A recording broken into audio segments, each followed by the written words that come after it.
The certified pollinator habitat sign sat proudly at the edge of my front lawn when Sharon Hendricks from the Meadowbrook Heights Homeowners Association marched up my driveway with a clipboard clutched against her chest like a shield.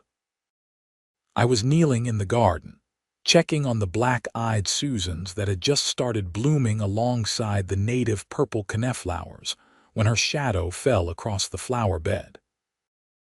The morning sun in Boulder, Colorado was particularly bright that June morning, and I had to squint up at her silhouette before I could make out her pinched expression.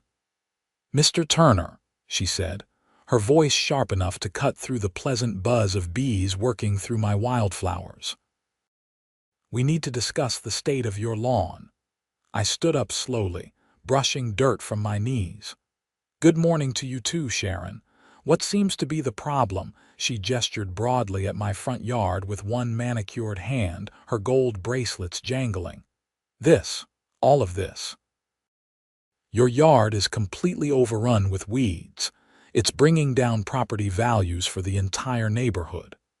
I looked at my front yard the same way I had every morning for the past 3 months since I finished planting it.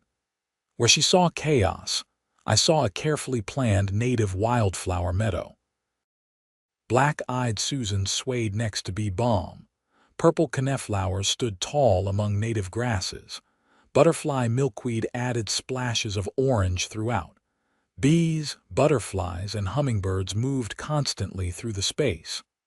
"Those aren't weeds, Sharon. That's a certified pollinator habitat. See that sign?" I pointed to the metal stake with the official certification from the National Wildlife Federation. She barely glanced at it. "I don't care what kind of sign you put up. The HOA covenants are very clear. All lawns must be maintained with traditional turf grass, mowed to a height between 2 and 3 inches, and kept free of weeds and overgrowth." "I read the covenants when I bought the house 2 years ago," I said, keeping my voice level. "There's nothing in there that specifically prohibits native plantings or pollinator gardens." Sharon's face reddened slightly. "Section 12, Paragraph 3 clearly states that all yards must be maintained in a manner consistent with the aesthetic standards of the community. And my garden is beautiful and well maintained. It's also environmentally beneficial. Do you know that pollinator populations have declined by more than 40% in the last decade? This garden provides essential habitat for native bees, butterflies, and other pollinators." "I'm not here to debate environmental policy with you, Mr. Turner. I'm here to inform you that you're in violation of HOA regulations. You have 14 days to remove these weeds and restore your lawn to an acceptable condition, or you'll face daily fines of $100. She thrust a printed notice at me. I took it, scanning the formal language that basically repeated everything she had just said. "I'm not removing my garden," I said firmly. "It took me months to plan this, and I invested considerable time and money into creating a proper native habitat. Everything here is indigenous to Colorado. It supports local wildlife and requires far less water than a traditional lawn, which is important in our climate." Sharon's lips pressed into a thin line. "Then you'll be hearing from our attorney. Good day, Mr. Turner." She turned on her heel and walked back down my driveway, climbing into her pristine white SUV and driving off. I stood there holding the violation notice, feeling my peaceful morning had been thoroughly ruined. My neighbor, old Mr. Peterson, was standing on his porch watching the whole thing. He raised his coffee mug to me in a sympathetic salute. His lawn was the kind Sharon approved of, perfectly edged, uniformly green, and completely devoid of anything interesting. I walked inside and called my friend Derek, who worked as an environmental lawyer in Denver. "They can't make you tear it out," Derek said after I explained the situation. "Colorado passed the Sustainable Residential Landscaping Act 3 years ago. It specifically protects homeowners who want to install water-wise and pollinator-friendly gardens.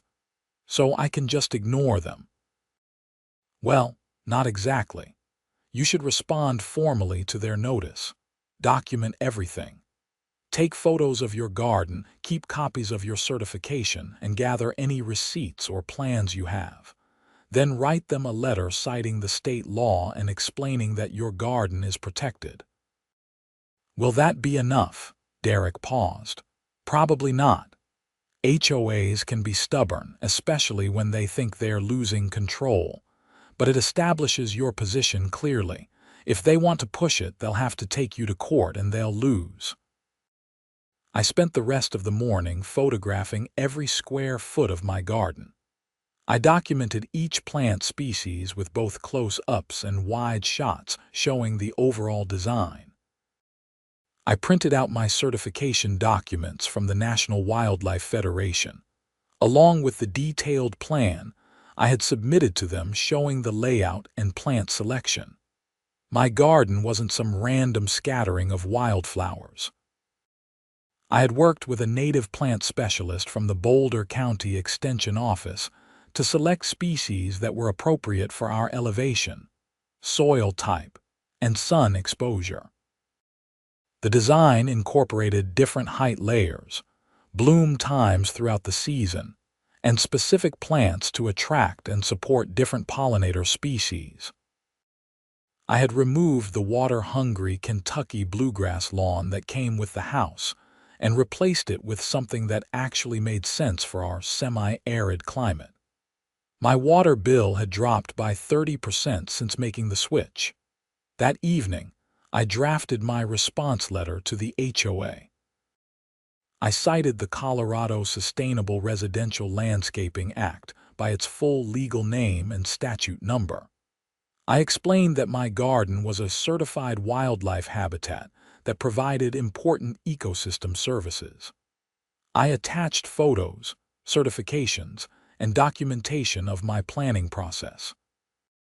I sent copies via certified mail, email, and even hand-delivered one to Sharon's house 3 doors down. I wanted to make absolutely sure they couldn't claim they hadn't received it. 2 weeks passed. My 14-day deadline came and went. I heard nothing from the HOA, which I took as a good sign. Maybe they had consulted their lawyer and realized they didn't have a case. I was wrong. On day 16, I found a new notice taped to my front door. The HOA was fining me $100 per day, starting from day 15. They also informed me that if the violation wasn't corrected within 30 days, they could place a lien on my property. I called Derek immediately. "They're bluffing," he said. "They know they can't legally enforce this, so they're trying to bully you into compliance. Don't pay the fines." That would be admitting wrongdoing. Instead, we need to respond more formally. What does that mean? I'll draft a cease and desist letter. We'll make it very clear that you're protected under state law and that any continued harassment will result in legal action against the HOA board members personally. Can we do that? Absolutely. If they're knowingly violating state law to harass you, they can be held personally liable. Board members aren't protected when they act outside their authority. Derek sent the cease and desist letter 3 days later. It was 5 pages of dense legal language that basically said to back off or face the consequences. We sent it to Sharon, and the 4 other board members registered mail with signature confirmation. I thought that would be the end of it. Instead, things escalated. I woke up one morning in late July to find that someone had sprayed herbicide on about a quarter of my garden. A wide swath of plants along the sidewalk had been doused with something that was already causing the leaves to yellow and curl. My beautiful native plantings were dying. I was furious. I immediately called the police and filed a report for vandalism and property damage. The responding officer, a young guy named Martinez, seemed sympathetic as he took photos and notes. "Any idea who did it?" he asked. The HOA has been harassing me about this garden. They want me to tear it out and put in a regular lawn. Officer Martinez raised his eyebrows. They can't make you do that. My aunt has a setup like this in her yard in Longmont. It's protected by state law. I know. But they're not backing down. He finished his report and gave me a case number. We'll investigate. If you have security cameras, that footage would be helpful. I didn't have cameras, which I now realized was a mistake.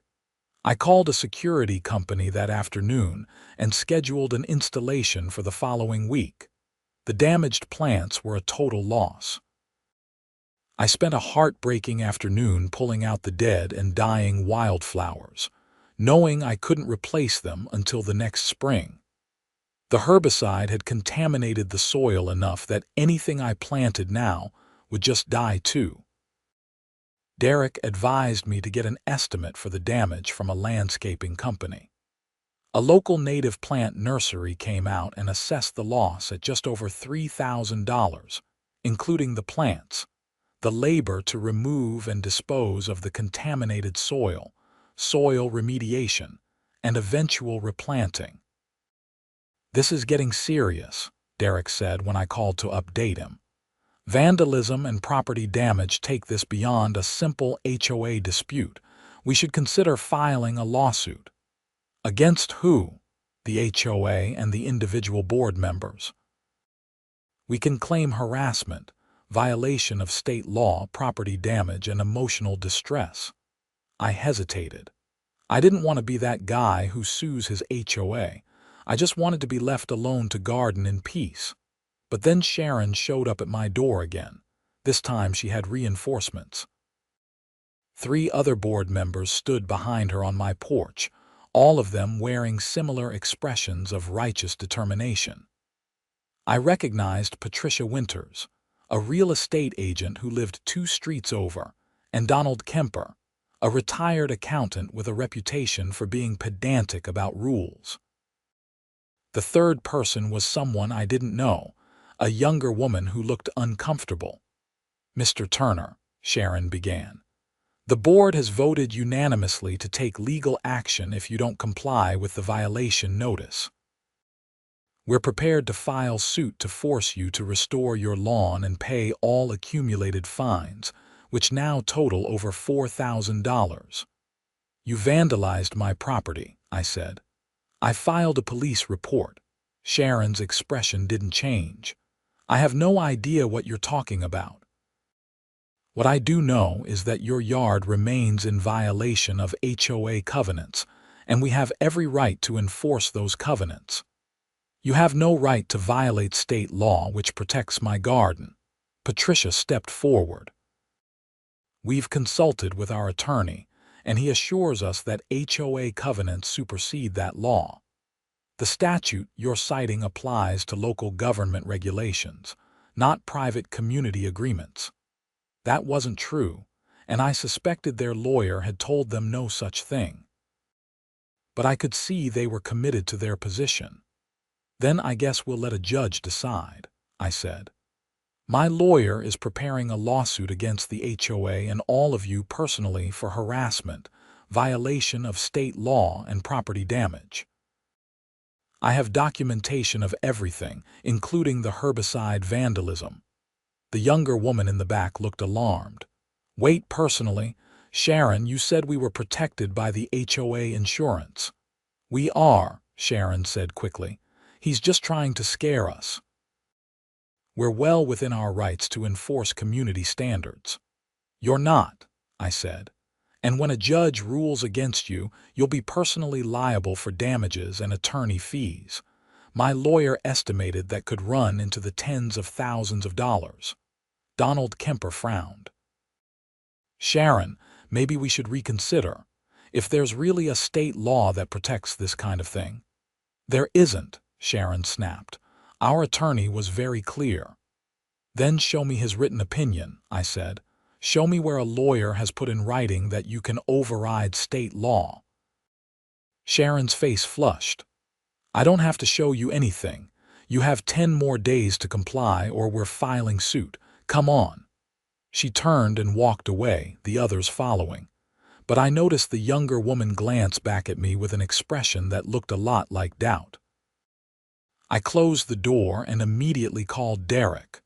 Their lawyer either doesn't know what he's talking about or he never told them what they claim he did, Derek said after I explained the encounter. The state law is very clear.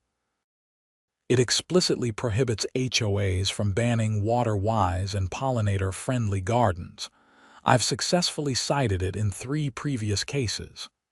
So what do? We file first. Let me draw up a complaint. We'll request an injunction to stop them from fining you or taking any further action, and we'll seek damages for the harassment and vandalism. Even though we don't know for sure who sprayed the herbicide, we can establish a pattern of harassment that makes them the most likely suspects. Plus, even if we can't pin the vandalism on them directly, we can still get the injunction and establish that your garden is protected. Derek filed the lawsuit in Boulder County District Court 3 days later. We sued the Meadowbrook Heights HOA as an entity and named all 5 board members as individual defendants. The complaint laid out everything: the initial violation notice, my response citing state law, the cease and desist letter, the escalating fines, the vandalism, and the threats. We requested a preliminary injunction to immediately stop the HOA from fining me or taking any action related to my garden. We also asked for actual damages to cover the cost of repairing the vandalism, plus punitive damages and attorney fees. The filing made local news. A reporter from the Boulder Daily Camera called me for an interview, and I explained the situation. The resulting article painted the HOA in a pretty bad light, featuring quotes from environmental experts about the importance of pollinator habitats and native plantings. Homeowner fights HOA over native wildflower garden, ran with a photo of my garden in full bloom. Bees visible on the coneflowers. The article mentioned that similar disputes were happening across the state, as more homeowners sought to replace water-hungry lawns with sustainable alternatives. The publicity changed things. My inbox filled with supportive emails from neighbors I'd never met. The local Native Plant Society reached out to offer their support, including offering to testify as expert witnesses if needed. A landscape architecture professor from the University of Colorado called to say she'd love to use my case in her classes as an example of progressive urban ecology. But I also got hate mail. Someone left a printed note on my door calling me a selfish liberal who was destroying the neighborhood. Another note suggested I move to California if I didn't like American suburbs. At least 3 people called me entitled for thinking I was above the rules everyone else followed. The support outweighed the criticism, though. Mr. Peterson from next door told me he'd always thought HOA rules about lawns were stupid, and he admired me for fighting back. A couple from 2 streets over stopped by with a plate of cookies and told me they were planning their own native garden after seeing mine. The preliminary injunction hearing was scheduled for mid-August, about 3 weeks after we filed. Derek was confident. "The law is completely on our side," he said. "Unless the judge is completely ignorant of state statutes, which is unlikely, we'll get the injunction. The real question is whether they'll settle before trial on the damages." The day before the hearing, the HOA's attorney called Derek to discuss settlement. "They're willing to drop all fines and acknowledge your right to maintain the garden," Derek told me after the call. "In exchange, you drop the lawsuit. What about the vandalism? They deny any responsibility for that. They're not willing to pay damages. So they get away with months of harassment and property destruction, and I'm supposed to just let it go," Derek sighed. "I know it's frustrating. But look at it practically. We can prove they violated state law by trying to force you to remove the garden. That's clear cut. But we can't definitively prove they vandalized your property. The police investigation went nowhere. If we go to trial, we might not win on the vandalism claim. But we'd win on everything else, almost certainly. And if we win, the judge can award attorney fees, which means they'd pay for our costs. But that's not guaranteed, and trials are expensive and time-consuming. I thought about it. Part of me wanted to make the HOA pay, especially Sharon, who had been so smug and hostile. But another part of me just wanted this to be over so I could enjoy my garden in peace. Can we counteroffer? I'll drop the vandalism claim and settle for them paying for half the damage, plus acknowledging in writing that my garden is protected and they violated state law by trying to force me to remove it. Derek called back 30 minutes later. They agreed. They'll pay $1,500 toward the damage, provide a written acknowledgement that your garden is protected under state law, and formally rescind all violations and fines. They'll also amend the HOA covenants to explicitly allow native plantings and pollinator gardens. That last part wasn't in our offer. I added it. I figured if we're settling anyway, we might as well make sure this doesn't happen to anyone else in your neighborhood. I agreed to the settlement. We went before the judge the next day to have it formally approved and entered into the court record. Sharon and the other board members sat on the opposite side of the courtroom, stone-faced, while their lawyer handled everything. The judge, a woman in her 50s named Barbara Chen, reviewed the settlement terms and then looked up at both parties. "I want to say something before I approve this," she said. "I've seen several cases like this come through my courtroom in recent years. Homeowners associations need to understand that they don't have unlimited power to enforce their covenants. When state law explicitly protects certain activities, as it does here, HOAs cannot override that law no matter what their governing documents say." She looked directly at Sharon and the other board members. "You're lucky Mr. Turner is willing to settle. If this had gone to trial, you would have lost decisively, and you likely would have been ordered to pay substantial damages and attorney fees. I strongly suggest that all HOA boards in Colorado familiarize themselves with the Sustainable Residential Landscaping Act and similar statutes.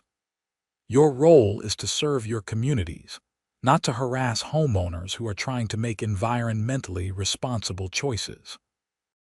She approved the settlement and dismissed the case. We all filed out of the courtroom. Sharon wouldn't make eye contact with me as she hurried past with her group. Outside, Derek shook my hand. "Congratulations, you won." "Doesn't feel much like winning," I said. "I'm out $1,500 for damage they probably caused, plus all the stress of the last few months. But your garden is safe, and you've made it easier for other people in your neighborhood to do the same thing. That's worth something." He was right. Over the next few weeks, as late summer bloomed into early fall, I noticed that several of my neighbors had started replacing sections of their lawns with native plantings. The couple who'd brought me cookies put in a whole pollinator garden along their driveway. Mr. Peterson added a strip of wildflowers along his fence. Sharon avoided me completely. If she saw me outside, she'd find a reason to go back inside or suddenly become very interested in something in the opposite direction. I got my settlement check and used it to order native plants for spring installation to replace what had been destroyed. The security cameras I'd installed caught nothing suspicious, but I kept them running anyway. By September, my garden was transitioning into its fall phase. The late-season flowers attracted migrating monarch butterflies heading south. Goldfinches picked at the seed heads on the coneflowers. The native grasses turned gold and burgundy. I was out trimming back some spent blooms one Saturday morning when a young couple walking past stopped to admire the garden.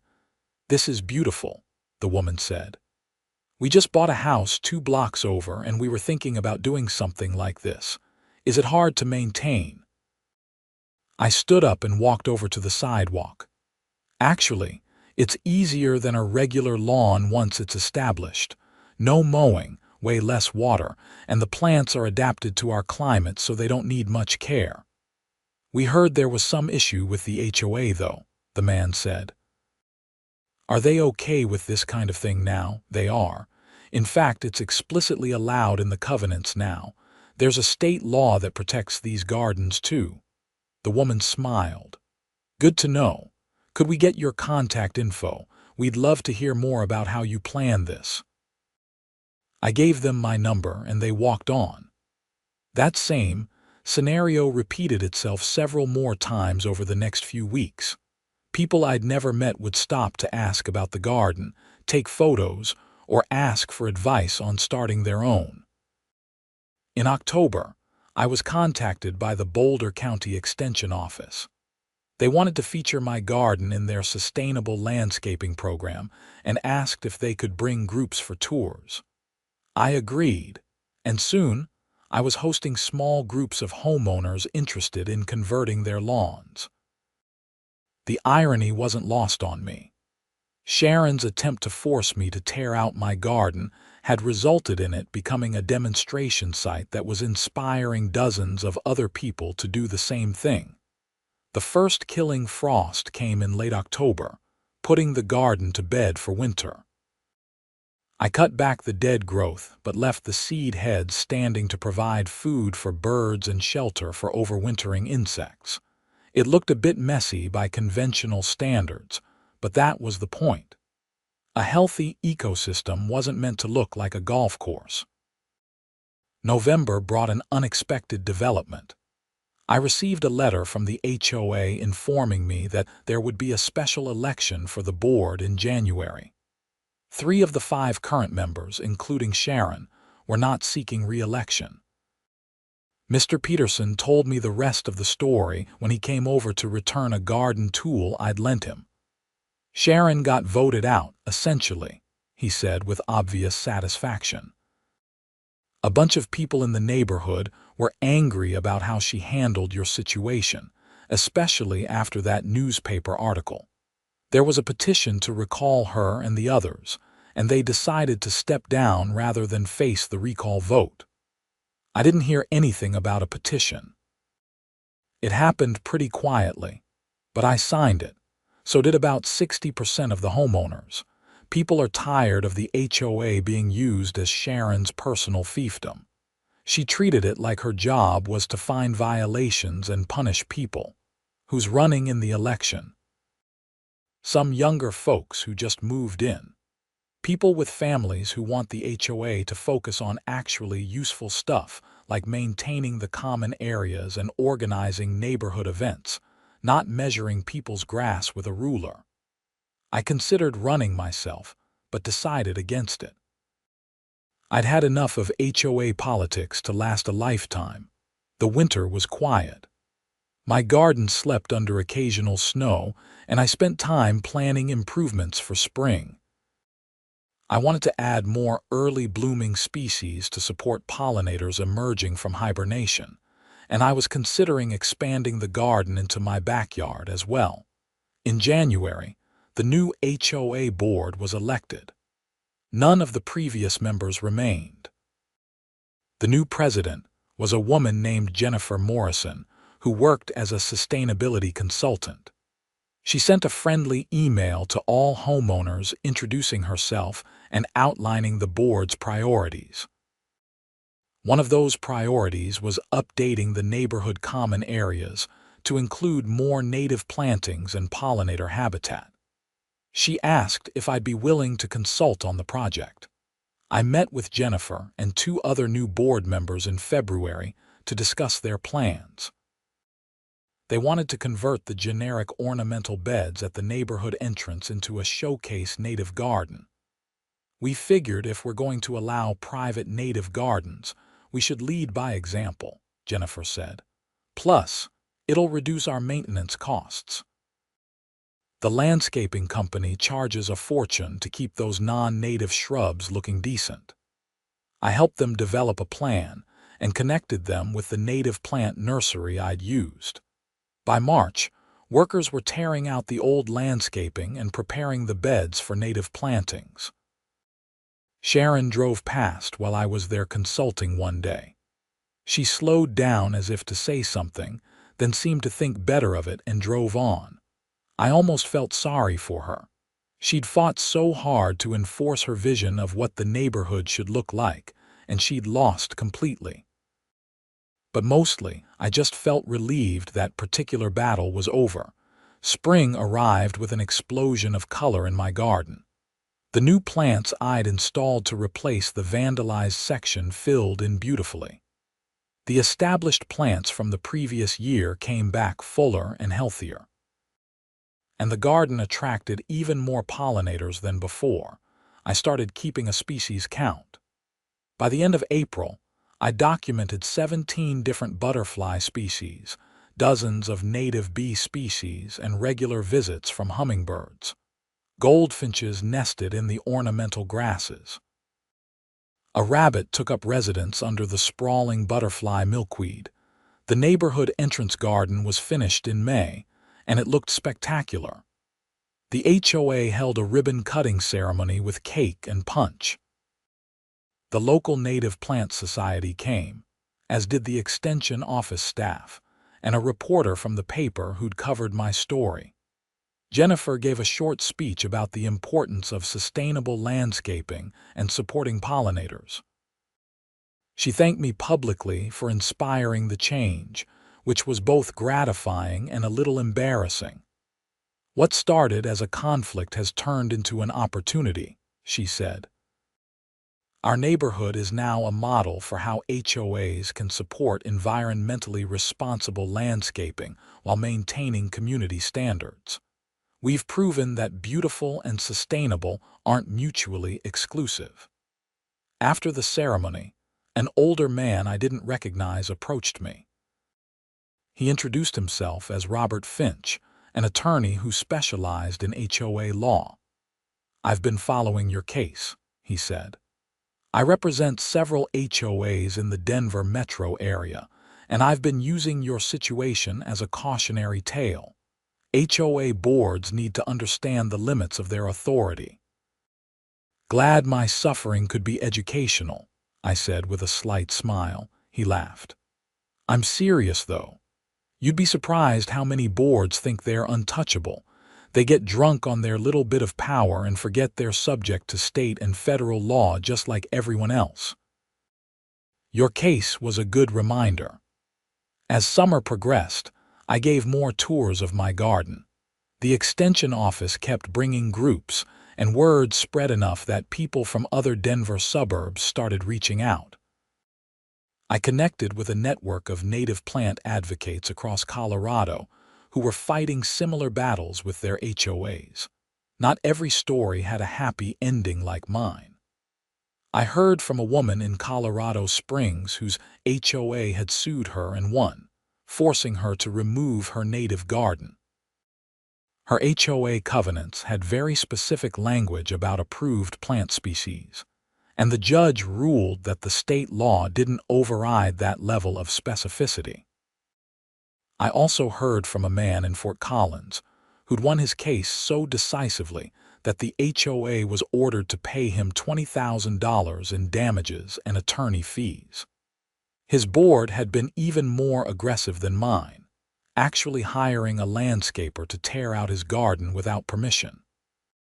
That crossed the line from harassment into clearly illegal destruction of property. My own garden continued to evolve. I learned more about native ecology and made adjustments to better support wildlife. I added a small water feature that attracted even more birds and insects. I created brush piles in less visible areas to provide habitat for beneficial insects and small animals. In August, almost exactly a year after settling my lawsuit, I received an unexpected visitor. Patricia Winters, the real estate agent who'd been on the HOA board during the conflict, rang my doorbell. "I owe you an apology," she said when I opened the door. "I went along with Sharon because I honestly thought she knew what she was doing. I should have researched the law myself instead of trusting her claims. I'm sorry for the stress we put you through." I was surprised but appreciated the gesture. "Thank you for saying that. It's over now. I wanted you to know that I've changed how I advise my clients too. When people are house hunting, I used to tell them that HOAs were good because they protected property values by keeping neighborhoods looking uniform. Now I'm more balanced about it. I tell them about situations like yours where HOAs overreach. That's good. HOAs can serve a purpose, but they need to stay in their lane." She nodded. "I never thought about the environmental aspect before either, but my daughter took an ecology class last year, and she came home talking about habitat loss and pollinator decline. She showed me your garden as an example of what suburban homeowners could do to help. I felt pretty stupid. You're here apologizing, which is more than most people would do. That takes integrity," she smiled. "Anyway, I just wanted to say that. Your garden is beautiful, and I'm glad you fought for it."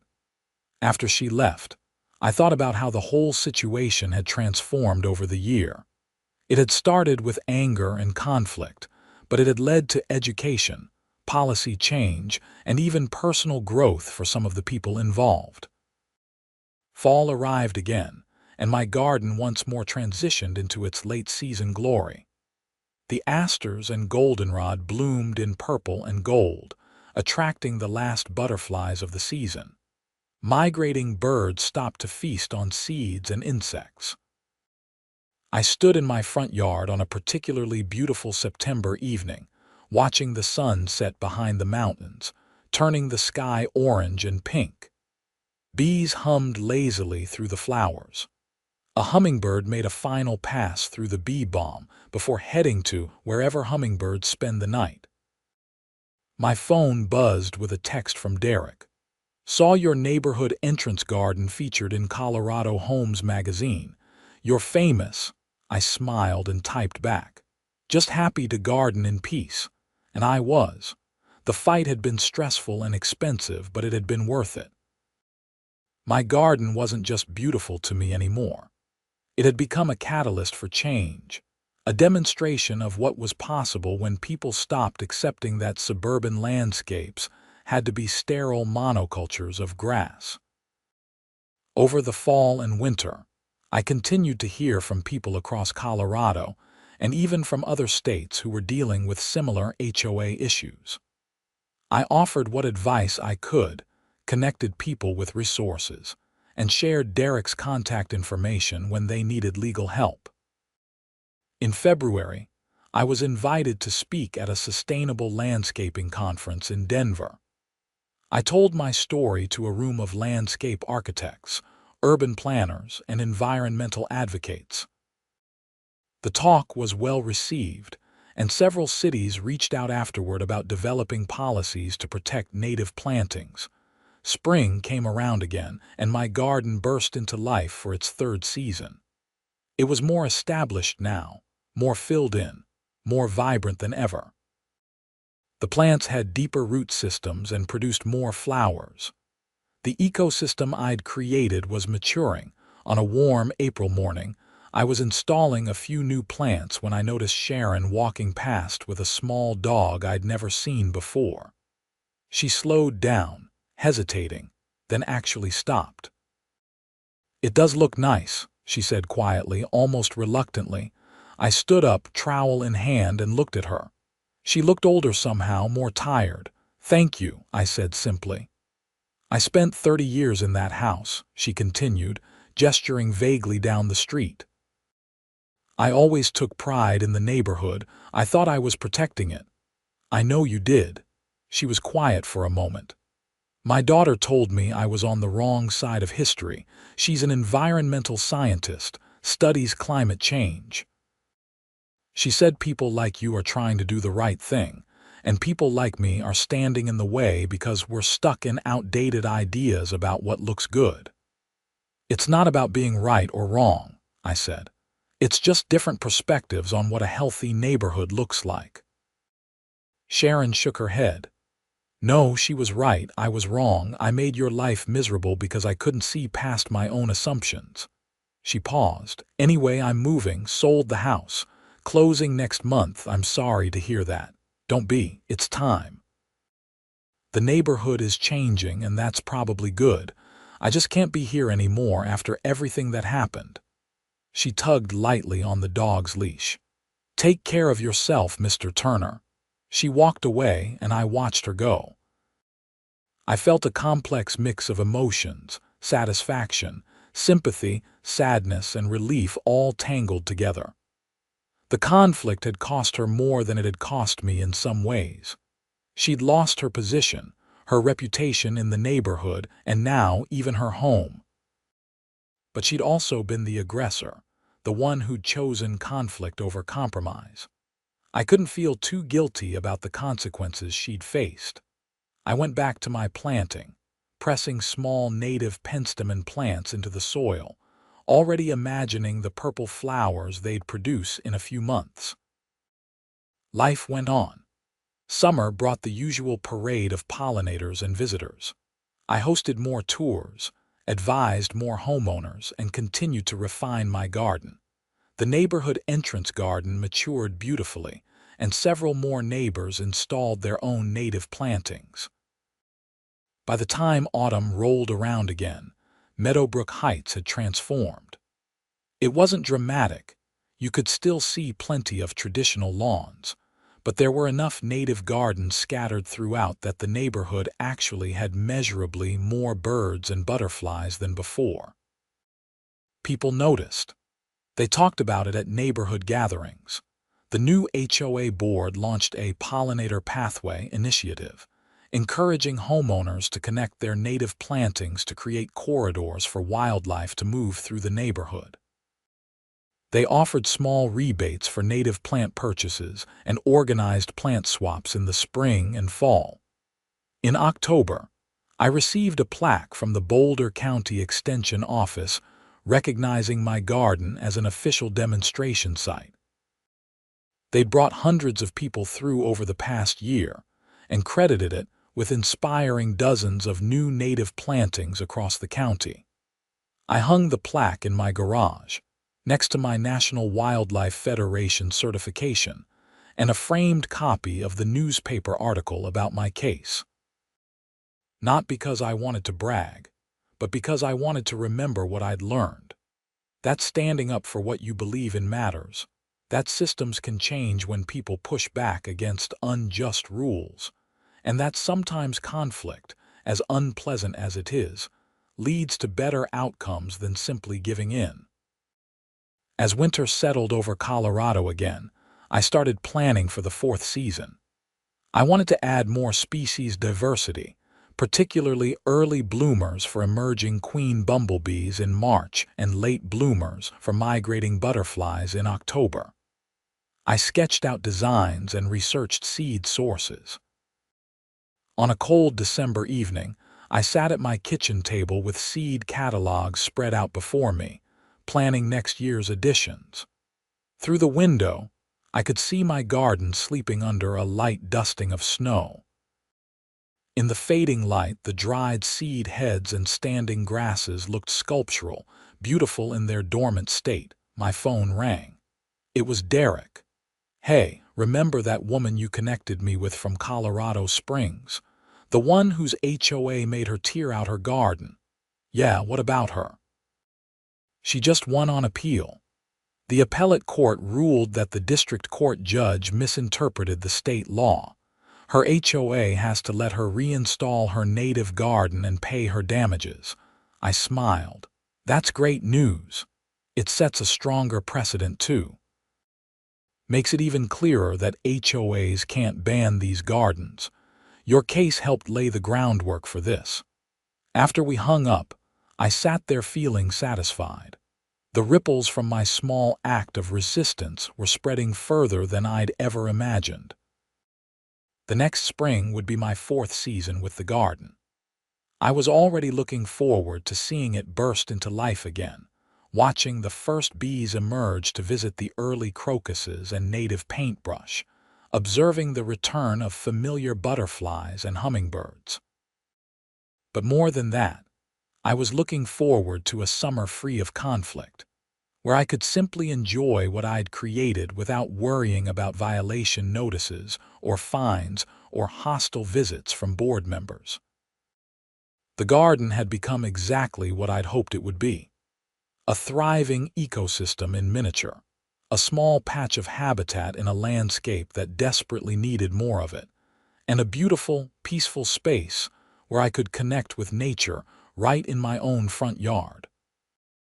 As I turned off the kitchen light and headed to bed that December night, I glanced once more at the snow-covered garden through the window. In a few months, it would wake up again, and the cycle would continue. And this time, I could enjoy it without any doubt that it was mine to keep, protected by law and accepted by my community. That security, that peace of mind, had been worth every moment of the fight. The wildflowers would bloom again. The pollinators would return. And I would be there to witness it all, tending my certified habitat, proving that sometimes the things other people call weeds are actually exactly what the world needs more of.